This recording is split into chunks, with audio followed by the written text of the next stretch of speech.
বন্ধুরা, আজ আমরা চলে এসেছি উড়িষ্যার হৃদয়ে, যেখানে পাহাড়ের বুক কেটে তৈরি হয়েছে 2000 বছরেরও পুরনো রহস্যময়ী গুহা। এটাই উদয়গিরি এবং খণ্ডগিরি কেভ, ভারতের প্রাচীন জৈন সভ্যতার এক অসাধারণ নিদর্শন। দূর থেকে পাহাড় মনে হলেও এর ভেতরে লুকিয়ে আছে প্রাচীন ভারতের ইতিহাস, ধর্ম এবং অসাধারণ স্থাপত্যকলার গল্প। ইতিহাসবিদদের মতে এই গুহাগুলি খ্রিস্টপূর্ব 2য় শতকে নির্মাণ করেছিলেন কলিঙ্গের বিখ্যাত রাজা খারবেল। মূলত জৈন সন্ন্যাসীদের ধ্যান ও বাসস্থানের জন্যই গুহাগুলি তৈরি করা হয়েছিল। ভাবুন তো, আজ থেকে প্রায় 2000 বছর আগে মানুষ কি অসাধারণ নিখুঁতভাবে পাহাড় কেটে এই গুহাগুলি তৈরি করেছিলেন।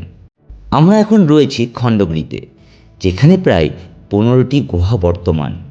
এখানকার পরিবেশ অনেক শান্ত এবং ধ্যানের জন্য উপযুক্ত। অনন্ত গুহা, তাতোয়া গুহা এবং গণেশ গুহা এখানে বিশেষভাবে জনপ্রিয়। এই গুহাগুলিতে দাঁড়ালেই সত্যি এক অন্য রকমের অনুভূতি হয়। মনে হয় যেন সময় থেমে গেছে।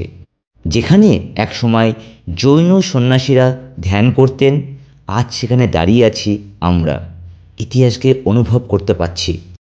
উদয়গিরিতে রয়েছে প্রায় 18টি গুহা, যার মধ্যে সবচেয়ে বিখ্যাত হল রানী গুহা।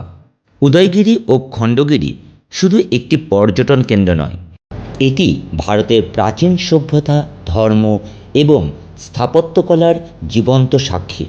যদি আপনি ইতিহাস ভালোবাসেন, মিস্ট্রি এবং সিনেম্যাটিক ট্রাভেল ভালোবাসেন, তাহলে এই জায়গাটি অবশ্যই আপনার একবার ঘুরে দেখা উচিত। সন্ধে লেগে যাওয়ায় আমরা উদয়গিরিকে ভালোভাবে দেখতে পারিনি, তবে প্রমিস করছি নেক্সট ব্লগে আমি অবশ্যই নিয়ে আসব। ভিডিওটি ভালো লাগলে অবশ্যই লাইক, শেয়ার ও ফলো করতে ভুলবেন না।